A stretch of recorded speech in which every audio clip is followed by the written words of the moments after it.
Resources. What are resources? Everything available in our environment which can be used to satisfy our needs, provided we have the technology to make it accessible and economically feasible, can be termed as a resource. Resources are generally classified into three types: natural, man-made, and human. Let me explain the first resource, that is natural resource.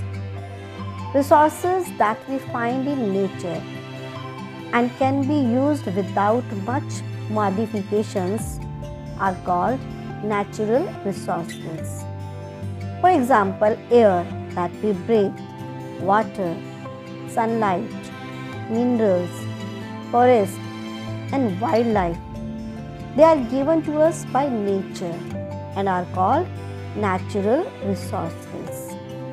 We breathe in about 16 kg of air every day.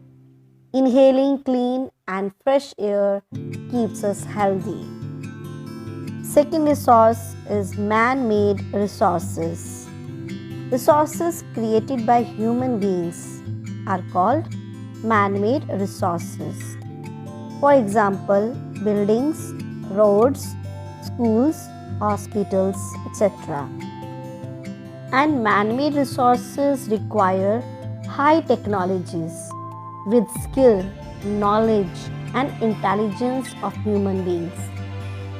Human beings change the original form of the natural resources.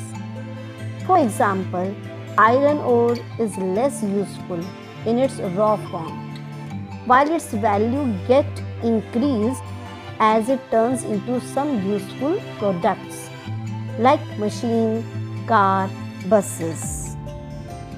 Third resource which we are going to explain is human resources. Human resources refer to the number as well as physical and mental abilities of the people. Only human resources can make efficient use of resources through proper management and their utilization. Human resources use their knowledge, skill, and technology to transfer the natural material into the valuable products or resources. It shows that human resources are the most important resources of the earth. In this way, human qualities should be improved so that they create more and more valuable products. Health and education can help in making people a valuable resource. So it is very important to enhance the quality of people's skills and upgrade the sectors of health and education. This process of training and development of people is known as human resource development.